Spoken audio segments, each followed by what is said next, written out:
So hi, welcome back to this. This is Sagar Zoology classes.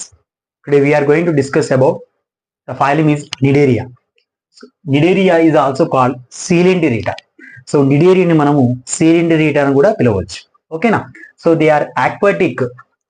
So ఇవి మంచినీటిలో నివసిస్తాయి. అదేవిధంగా మోస్ట్లీ మెరైన్ అంటే చాలా రకాల సముద్రపు జీవులు కలిగి ఉంటాయి.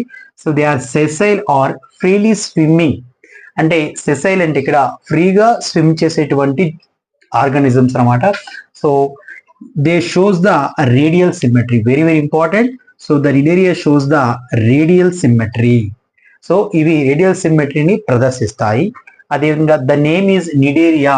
So the name is Cnidaria is derived from, అసలు నిడేరియా అనేటువంటి పదం అనేది ఎలా వచ్చిందంటే, so cnidoblast cells or cnidocyte cells present on the tentacles. So వీటి యొక్క టెంటకిల్స్ లోపల మనం అబ్జర్వ్ చేస్తే ఇక్కడ చాలా రకాల నీడోబ్లాస్ట్ సెల్స్ ఉండడం జరుగుతుంది. సో ఈ నీడోబ్లాస్ట్ సెల్స్ ఉండడం వల్ల అందుకే వీటిని మనం నిడేరియా అని చెప్పడం జరుగుతుంది. సో నిడేరియా ఫైలం అని చెప్పడం జరుగుతుంది. ఓకేనా?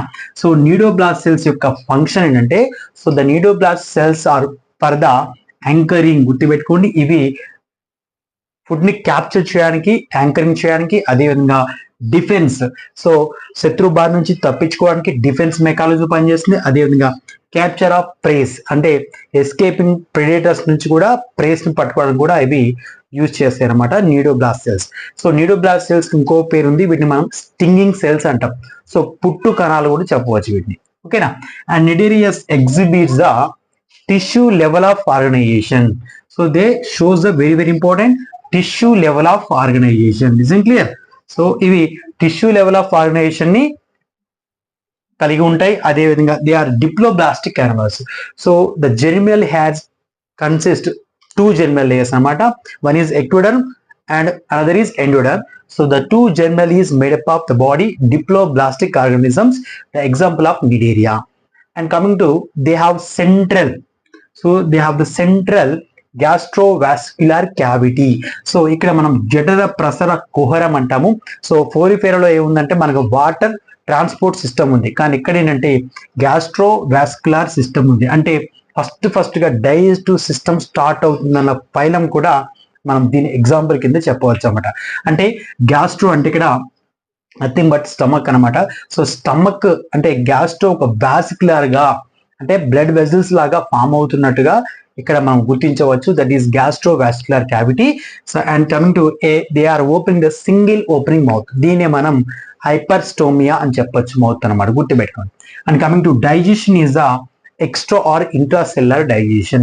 సో జీర్ణక్రియ అనేది అంతర జీర్ణక్రియ లేదా బాహ్య జీర్ణక్రియ జరుగుతుంది. And coming to corals have the skeleton. Some of the corals have the body is made up of skeleton is calcium carbonate. అంటే మనం కొరల్స్ కనుక అబ్జర్వ్ చేస్తే వాటి యొక్క బాడీ అనేది కాల్షియం కార్బోనేట్ తో మేడప్ అవుతుంది అనమాట. And coming to cnidarians basic the structure two bodies అనమాట నిడేరియన్స్ లో. One is polyp and another is medusa. So another is medusa. Okay. And coming to most of the examples here. So the umbrella shape like structure that is called Aurelia. So దీన్ని మనం అరిలియా అంటాం, jelly fish అని చెప్పవచ్చు. So అలీరియా jelly fish అంటాము. ఇవన్నీ tentacles అనమాట. So they are tentacles.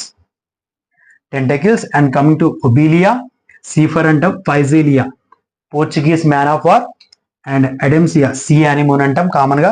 So పెన్నాటిలాను మనం సీ పెన్ అని చెప్పవచ్చు, అంటే పెన్ను మాదిరిగా ఈ విధంగా పెన్ను మాదిరిగా స్ట్రక్చర్ కలిగి ఉంటుంది.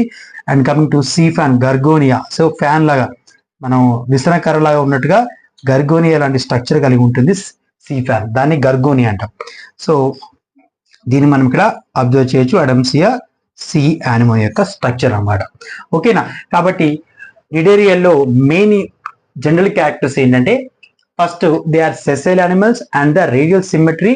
And coming to cnidoblast cells కలిగి ఉండడం, and tissue level of organization కలిగి ఉండడం, అండ్ గ్యాస్ట్రోవాస్క్యులర్ సిస్టమ్ కలిగి ఉంటుంది. ఓకేనా? And coming to digestion is extra and intracellular digestion. ఓకేనా? సో ఈ వీడియో కనుక మీకు నచ్చినట్లయితే లైక్ చేయండి, షేర్ చేయండి, ముందుగా సబ్స్క్రైబ్ చేసుకోండి. Thank you.